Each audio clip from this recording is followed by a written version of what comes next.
O, tignan nyo po. Joel Villanueva at Chis Escudero. Ang daming pumupuri kay Jinggoy. Senator Marcoleta, ngayon naman si Attorney Rowena Guanzon. Not in my lifetime.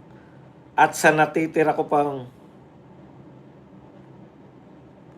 buhay, nahanga ko sa paninindigan ni Jinggoy hanggang huli.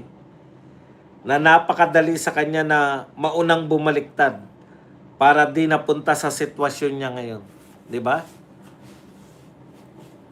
Paano ka nakasigurado ba dong na ang pagbaliktad nila ay may kinalaman sa kulungan? Simple lang po. Nakakulong ba sila ngayon? Paalala lang po natin yung sinabi ni Camille Villar nung sila po ay nabuo. Siguro nakaamoy na si Camille Villar na may maghuhudas eh. Sino man sa atin ang kakala sa ating grupo matapos nating makita ang sakripisyo at pag-aalay ng isa sa atin. Yung pong isa sa atin si Bato. Sa palagay ko mas masahol pa siya kay Judas. Kaya tama po 'yan. Ito po kaya saktong-sakto kay Joel Villanueva. Si Chis Cariote, Judas Chis Cariote tawag natin. Ano tawag natin kay Joel Villanueva? Ayon kay Camille, mas masahol pa siya kay Judas. Mas masahol ka pa kasi ikaw na yung nagkadena eh. Pero tignan nyo po, hindi nagsorry yung 12 niyan. Wala silang pakialam. Very willing silang lumabag sa mga batas. 12 lang, sabi nila, 12 na ang new majority. Pero nung naging 13 sila, legit na sila, di ba? Bakit pinagpipilitan nila yung 12? Kasi baka hindi nila naisip na may babaliktad pa eh. Kaya pinagpilitan nila. Or gusto talaga nilang mapigilan talaga. Isa ko pang tanong sa iyo, Chis, kay Win Gatchalian. Natanong ko na to kahapon, ulitin ko lang uli. Sabi mo, kaya mo pinag-work from home yung mga tao sa Senado dahil may security threat ang Senado.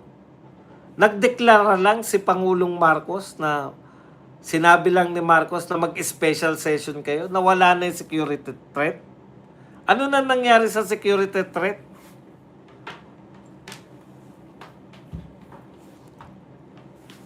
Win Gatchalian, ano na nangyari sa security threat na sinasabi mo? Wala na lang? Okay lang sana kung sinabi nyo, eto po yung ginawa namin sa security threat. Hinanting namin, kasi meron palang nagbabalak dito, mga gwardiya ng Senado, kasabwat. Kung merong mga ganun sanang senaryo, no, na sinabi si Win Gatchalian, parang baliwala lang. Kaya sanay na sanay silang manloko ng tao eh. Niloko nila ang tao. Wag nating kalimutan, itong grupo na to, mga Judas at mga manloloko. Niloko nila yung mga tao nang sinabi nila na ang new majority ay 12. Niloko nila ang tao na may security threat. Pero isang salita lang ni Marcos, sabi lang ni Marcos,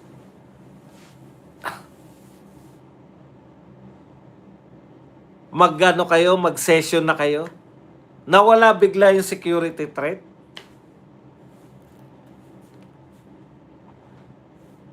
Kaya, mga kapatid, yan pong mga yan yung nagsasabi rin. Etong mga nagsasabi na sila ay para sa bayan, sila din yung nagsabi na hindi sila nakatanggap ng maleta. Ang hirap na nilang paniwalaan, no? May security threat. Tapos, isang salita lang ni Marcos, hindi na po pinag-uusapan yung security threat. Ano nangyari doon sa security threat? Nawala na dahil 13 na kayo? Walang security threat dahil mag-iimbestiga si Marcoleta kaya nagkaroon ng security threat? May part 2 yung investigasyon ni Marcoleta. Ngayon si Marcoleta na ngayon na may kaso. Siya po ang nag-iimbestiga ng mga magnanakaw. Siya na ngayon ang kinasuhan. Siya na ngayon ang dadamputin anytime. Siya na ngayon ang ipapakulong dahil plunder po ang kinaso sa kanya. Non-bailable. Siya na ngayon ang makukulong. Hindi yung kanyang mga iniimbestigahan na mga magnanakaw. Yung mga magnanakaw, yung mga totoong magnanakaw, dyan lang, pakalat-kalat lang. Toothpick lang. Palabas lang yung sila ikakasuhan. Palabas lang yung hanggang ngayon, walang mga kaso. Nakakaawa ang bansang Pilipinas. Tapos, same people na nagsabing may death, merong security threat, sila din po yung mga kasama sa mga tumatanggi na mga nabigyan. Paano nyo papaniwalaan yung mga yan?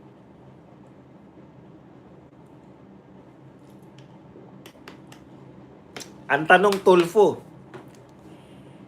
by the way, ang Senate pro tempore na po ay si Tito Soto na naman. Ang Vice Chairman ng committee ni Blue Ribbon Committee, baka magulat na naman kayo. Sino po Vice Chairman ng Blue Ribbon Committee? Si Pampelo Lacson naman. Palitan lang.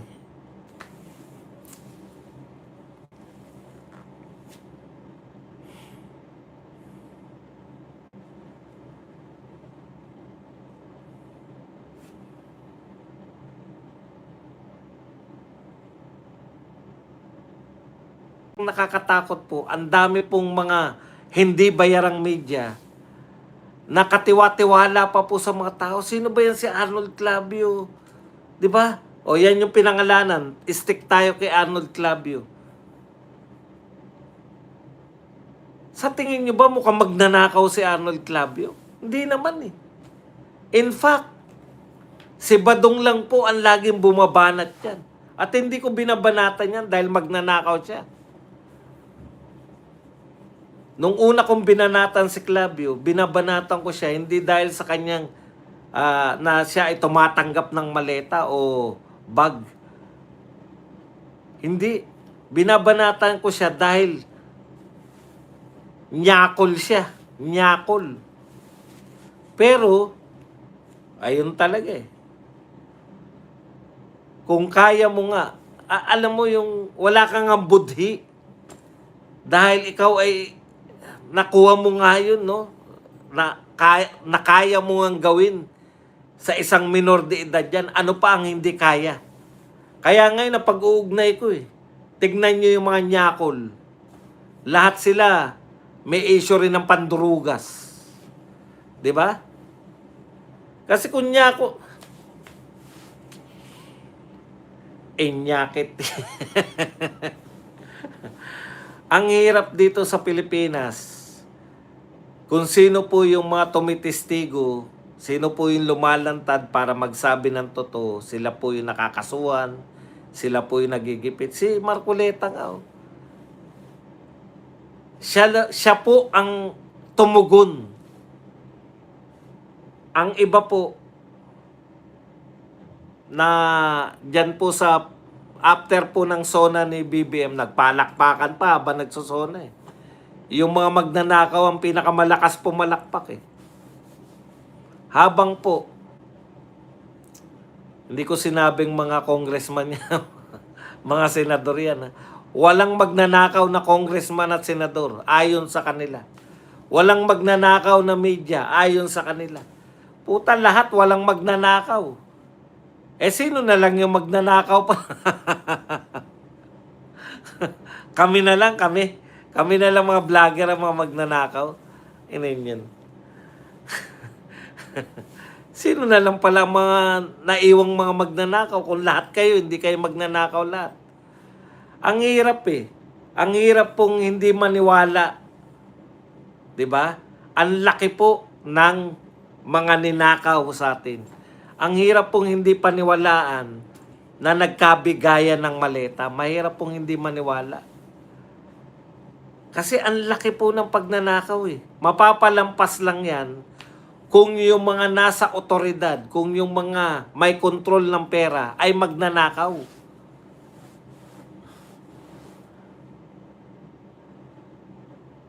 Kasi po kung mga tapat yung mga yan, matagal nang nalantad yan. Tignan nyo. Matagal na sinabi ni BP Sara yan. Wala pa po nakakaisip, wala pa po nagbibintang kay Martin at saka kay Saldico. Pinangalanan na yan. Pinangalanan na yan ni BP Sara nang may control ng budget natin si Martin Romualdez at si Saldico. Hindi pa uso na ituro si Martin at si Saldico. Tinuro na sila ni BP Sara. Na-imagine nyo ba kung bakit itong lahat ng ito ay palagay na natin sila yung lantad na talagang yung may control ng pera. Pero bakit taon nila nagawa yan na pagnakawan yung mga tao? Again, hindi po ako nagsabi na si Martin po ay magnanakaw o siya po ang mastermind. Ang nagsabi po niyan, ombudsman.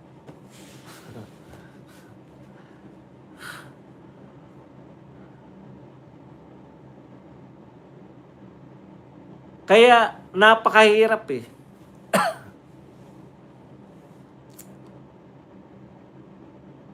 Pag seseryosohin mo sila, ako nalulungkot ako kasi dahil si Senator Marcoleta, alam na niya eh. Matalino naman yung mama eh.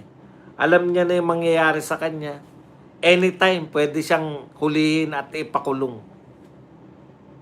Anytime. Pero tignan niyo po yung ginagawa niya. Siya yung tunay na naghanap ng katotohanan eh. Siya yung tunay na naghanap na magnanakaw eh. Yung mga pinagbibintangan na magnanakaw, ni walang nag-iimbestiga sa kanila. Wala silang kaso.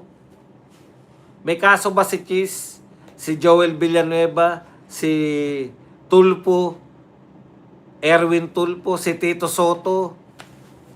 Paulit-ulit yan si Tito Soto. May kaso ba sila? Nakulong na ba si Martin tsaka si Saldico? Wala po akong inaabsuelto. Kung yan po ay may kasalanan, dapat makulong lahat. Pero, di ba, tatlo silang magkakasamang pinagbibintangan eh. Wala pa po sa hinagap namin na magiging kakampi natin yan. Magiging kakampi nila Bato at ni Senator Bongo at ni Robin Padilla. Yan lang naman talaga yung atin dyan eh. Wala sa hinagap na magiging kakampi nila yung tatlong pinagbibintangan na involved dyan na senador. Joel Villanueva, Chis Escudero, tsaka si Jinggoy. Tinanggap natin sila, natuwa tayo na kumampi sila sa katotohanan, pansamantala. Yung pala pag, alam niyo yun, inaksayan nyo lang yung buhay ni Bato. Wala. Masasayang ng pag ganun-ganun pala. Yung kalayaan ni Bato, mawawala. Tapos, ang sakit siguro no kung bumaliktad lang sila ng walang katuturan. Nawalan lang ng katuturan.